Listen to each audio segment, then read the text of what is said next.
Well, Shabbat Shalom. I just want to welcome everyone to the Sabbath Day conference call. And this is Barbara serving as your host today, and Brother P is here as your co-host. Yeah, we're so glad to have you join us today. Pick up on this really critical material here. Well, the title is Historical Records of Philo, Josephus, the Essenes Prove the Lunar Sabbath. And there are even quotes here from the Dead Sea Scrolls. So Philo lived from approximately 20 BCE until about 50 CE. Thus, his lifetime of Yeshua. Thus, if Philo observed lunar weeks and Sabbaths by the phases of the moon each week, so did the rest of his fellow Israelites, including Yeshua, because there is no known controversy between Yeshua and the religious leaders concerning the weekly Sabbath. He kept the same weekly Sabbath day as they did. While Philo did an excellent job of explaining how the weeks are connected to the moon, we feel that a major blow to Saturday Sabbatarian theology involves that which he left out of his writings. Not once did Philo mention another week other than the lunar cycle in determining the Sabbath day. In fact, the word Saturday or Saturn's day is never mentioned in Philo's entire book, not even once. This is significant, as elsewhere in Philo's writings, he devotes much space to discussing the cycle of the moon and the number 7. In fact, the day of the new moon is listed separate from the weeks as one of the major feasts, and he never counted the new moon when counting the 28 days of the 4 weeks or 4 Sabbaths each month. And originally month is derived from the word moon. So in order to have a lunar Sabbath, you must have a lunar week. Did Philo link the Sabbath or the week with the phases of the moon? The answer is yes.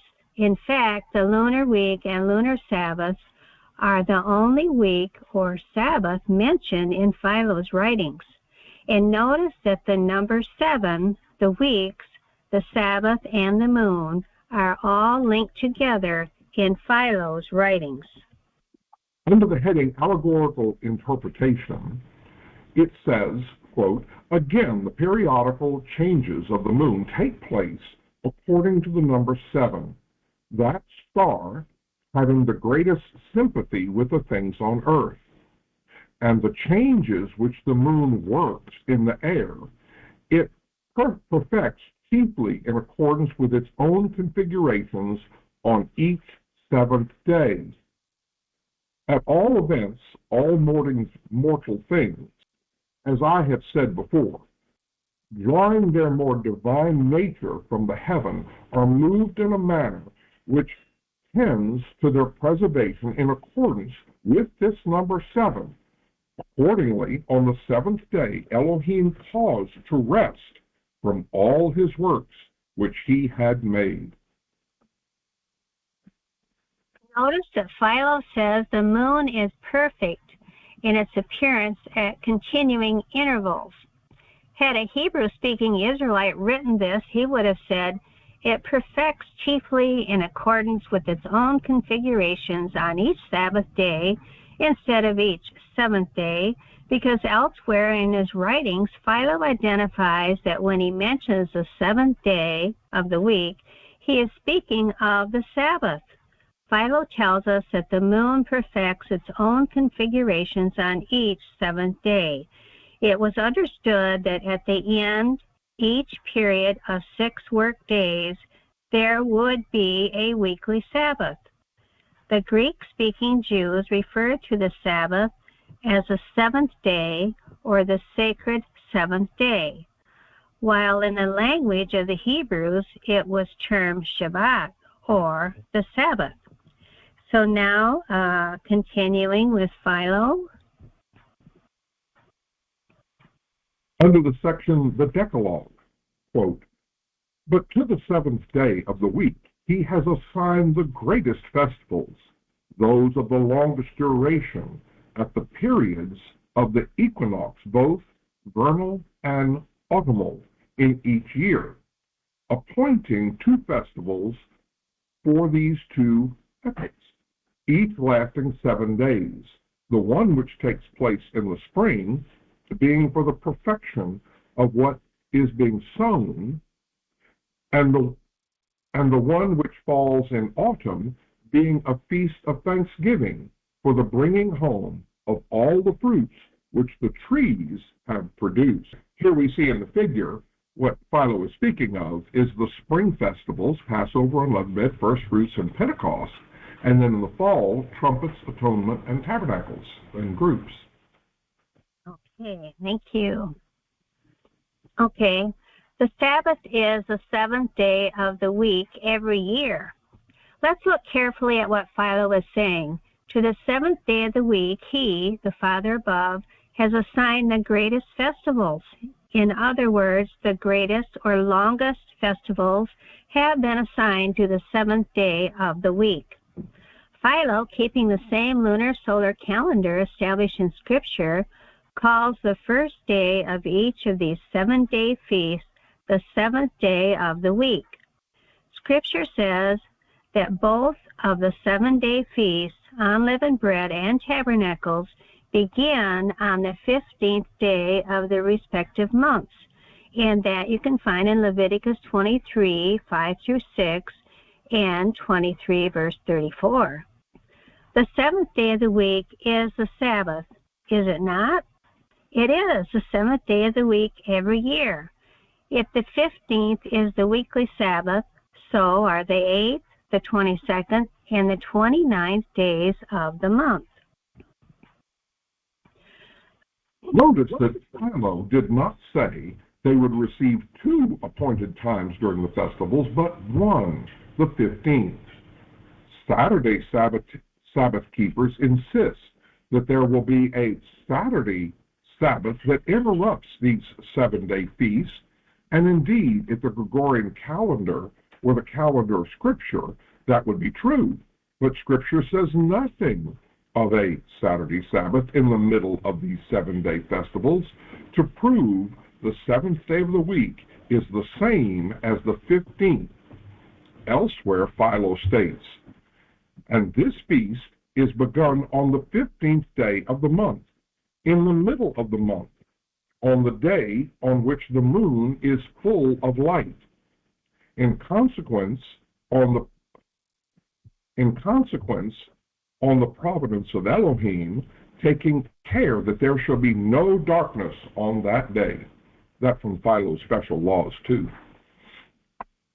And I'm going to leave all these links below for you to look them all up for yourself. In other words, Philo is saying the weekly Sabbath begins these feasts, and the Sabbath is on the 15th. This proves the Sabbath by the lunar calendar, because there's no way that the weekly Sabbath, the 15th, can begin these 2 festivals on the 15th in the 1st and 7th month each year on a continuous 7-day cycle that's presented by the Gregorian calendar that we have today. It would not be possible. Speaking of the lunar intervals and special laws, Philo writes, there is one principle of reason by which the moon waxes and wanes in equal intervals, both as it increases and diminishes in illumination. The seven lamps, because it receives the perfect shapes in periods of 7 days. The half moon in the first 7-day period after its conjunction with the sun, full moon in the second. And when it makes its return again, the first is to half moon. Then it ceases at its conjunction with the sun. A half moon, the first quarter moon, announces the first Sabbath of the month. It is the 7th day of the week. Naturally, but this is the 8th day of the month. New moon day is not counted against the week. The full moon rising at the end of the 14th day of the month announces the 15th as the second Sabbath of the month. And the new moon was counted, if the new moon was counted, the quarter phases, or as Philo describes them, the moon as it perfects in its own configurations on each seventh day, would not come at the end of the week, disconnecting the perfection of the lunar cycle from the Sabbath. What Yah has joined together, let no man put asunder. So please let what Philo just said sink in. His readers in those days understood that the weeks were by the moon, same as in Scripture, and that at the end of the second week there would be a full moon. This statement needs no interpretation and is impossible to misunderstand. Okay, the Essenes. I'm sure you have all heard about the Essenes and the Qumran and the Dead Sea Scrolls. The Essenes observed the lunar calendar. The Essenes were also around during Philo's time. Did they observe creation calendar that Philo observed? Indeed, they did. Please read this quote found among the fragments of the Qumran caves along with the Dead Sea Scrolls. 76 fragments of an astronomical text were written in a cryptic alphabet, record the phases of the moon divided into 1/14 of the full size of the moon. J.T. Milik has reconstructed a 14-line section based on fragment D 2 to 14. It is entitled Phases of the Moon, and this part is on the next slide. On the 5th day of the month, 12/14 of the moon's surface are covered, and thus it enters the day. On the 6th day of it, 13/14 of its surface are covered, and thus it enters the day. On the 7th day of it, 14/14 of its surface are covered, and thus it enters the day. On the 8th day of it, the firmament above its light to be covered on the first day of the Sabbath. On the first of the Sabbath. On the 9th day of it, 1/14 portion of its surface is revealed, and thus it enters the night. On the 10th day of it, 2/14 of its surface are revealed, and it enters the night. On the 11th day of it, 3/14 of its surface are revealed, and thus it enters the night. What he is speaking of here probably is what we would call a fortnight, which I believe comes from 14 nights, which is 2 weeks. A fortnight is 2 weeks. And he's speaking of the phases. The most important thing here to observe or to catch, we could read this over, and you should pause and read this for yourself, but the most important thing is notice that the 8th day is connected to the Sabbath. Not some months, but every month.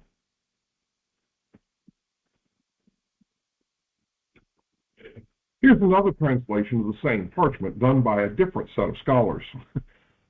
On the 8th of the month, that is Kodesh, the moon rules all the day in the midst of the sky.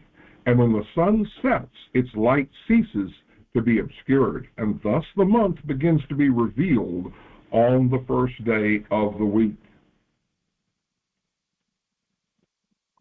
Okay, so if the 8th day of the month is followed by the first day of the week, isn't that 8th day the Sabbath? And if the 8th day of the month is a Sabbath, are not also the 15th, the 22nd, and 29th days the Sabbaths? The first day of the week follows the 8th of the month. The Dead Sea Scrolls are said to be the work of the Essenes. It is thought that their worn manuscripts were so sacred to the Essenes that they would not bring themselves to destroy them. So they placed the old parchments in clay pots and stored them in the Qumran caves to decay naturally. If the Essenes did not observe the same lunar solar calendar that Philo and Israel observed, why does the first day of the week follow the 8th day of the month? So Scripture calls the 8th day of the month the Sabbath, and Philo calls the 8th day of the month the Sabbath. Josephus calls the 15th the Sabbath and proves that the 16th wave sheaf is the first day of the week. We're going to have that in the next few slides about Josephus. So if the 15th is the Sabbath in any given month, so is the 8th. If the 16th is the first day of the week, what is the day after the 8th day of the month?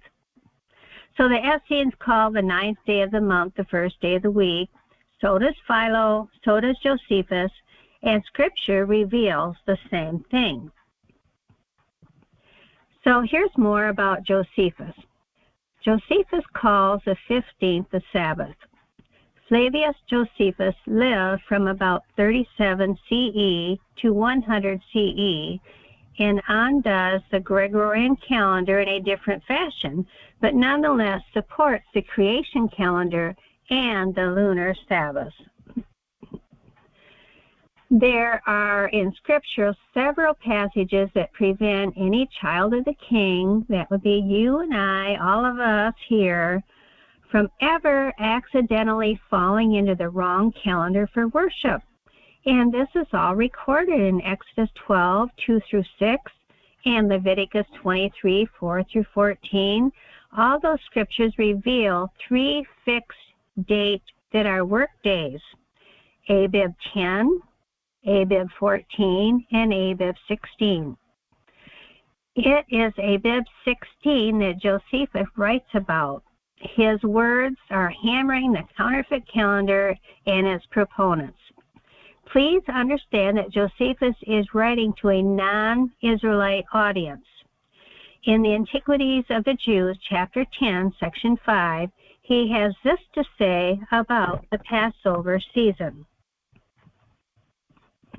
Quote, in the month of Xanthicus, which is by us called Nisan, and is the beginning of the year, on the 14th day of lunar month, when the sun is in Aries, for in this month it was that we were delivered from bondage under the Egyptians, and law obtained that we should every year slay that sacrifice which I before told you we slew when we came out of Egypt, and which was called the Passover. And so we do celebrate this Passover in companies, leaving nothing of what we sacrifice till the day following. The Feast of Unleavened Bread succeeds that of the Passover and falls on the 15th day of the month, and continued 7 days, wherein we feed on unleavened bread. But on the 2nd day of unleavened bread, which is the 16th day of the month, we first partake of the fruits of the earth, for before that way we do not touch them. They take a handful of ears and dry them, then beat them small, and purge the barley from the bran. They then bring 1/10 deal to the altar to Elohim, and cast 1 handful of it upon the fire. They leaven the rest for use of the priest, and after this it is that they may publicly and privately reap the harvest. So Josephus is explaining to the Gentile nations how the barley could be harvested on the 16th, and says exactly what Leviticus 23 says about the Feast of Passover, unleavened bread, and wave sheaf. Leviticus 23, 5, 1 through 11. In the 14th day of the first month, at even, is Yahweh's Passover. And on the 15th day of the same month is the feast of unleavened bread unto Yahweh. 7 days ye must eat. 7 days ye must eat unleavened bread. The first day ye shall have a holy convocation. Ye shall do no servile work therein, but ye shall offer an offering made by fire unto Yahweh 7 days. In the 7th day is a holy convocation. You shall do no servile work therein. And Yahweh spoke unto Moshe, saying, Speak unto the children of Israel, and say unto them, When ye have come into the land which I give unto you, you shall reap the harvest thereof. Then ye shall bring a sheaf of the firstfruits of your harvest unto the priest, and he shall wave the sheaf before Yahweh to be accepted for you. On the morrow after the Sabbath, the priest shall wave it. So the 14th is Passover. The 15th is the first day of unleavened bread and the Sabbath. And the morrow after the Sabbath is wave sheaf. The day after the 15th is the 16th. And Saturday Sabbatarians insist that wave sheaf must be observed the day after a Saturday Sabbath, and insist that it can be any one of the days of the following days of the feast from the 14th to the 20th.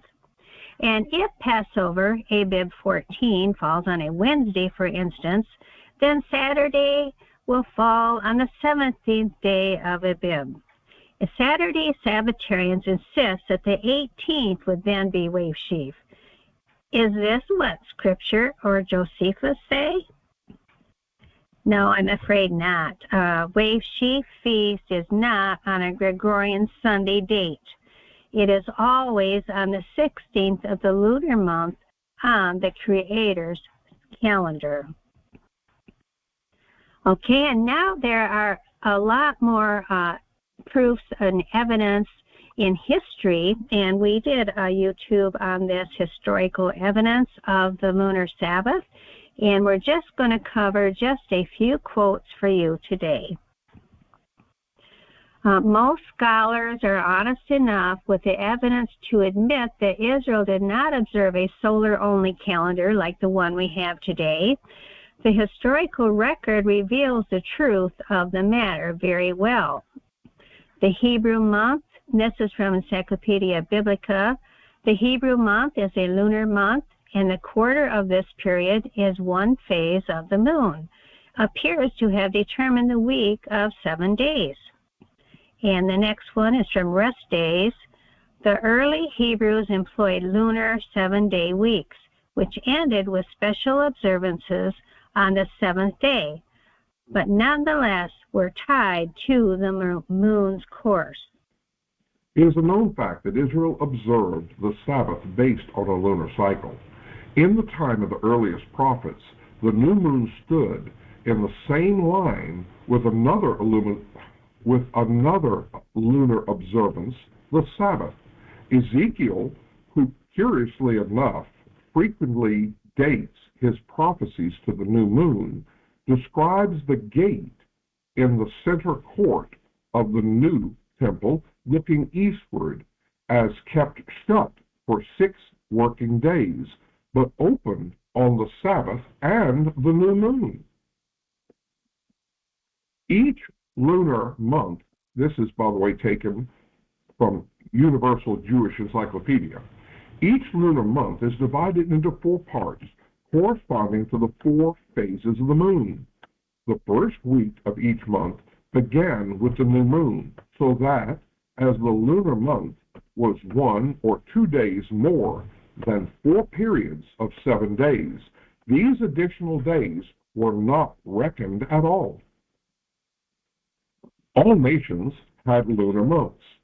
Quote, among all early nations, the lunar months were the readiest large divisions of time, and was divided in 4 weeks, corresponding to the phases or the quarters of the moon. In order to connect the reckoning of weeks with the lunar months, we find that all ancient nations observe some peculiar solemnities to mark the days of the new moon. That from the popular and critical Bible Encyclopedia. Sabbath and new moon, that's Rosh Chodesh, both periodically reoccurring in the course of the year. The new moon is still, and the Sabbath originally was, dependent upon the lunar cycle. That from Universal Jewish Encyclopedia.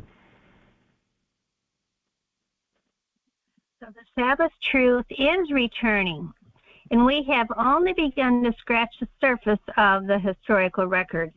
Many more references could be stated.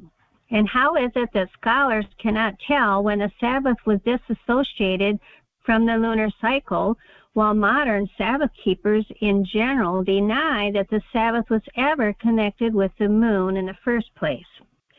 The Sabbath truth is returning, and it will turn Christianity and their adopted Roman calendar upside down and inside out, as the evidence for both Sunday observance and Saturday observance is utterly destroyed. So as you can see here, it is nature's testimony. Psalms 89:37 says, "It will be established forever like the moon, the faithful witness in the sky." And Psalms 19:2-4, "Day unto day uttereth speech, and night unto night showeth knowledge." So to access more information about all the historical records, and also from Jewish encyclopedias, dictionaries and encyclopedias of all kinds, you can go to our website, LunarSabbathDay.com. So thank you for being here, and we appreciate everyone that is here for us today. Absolutely.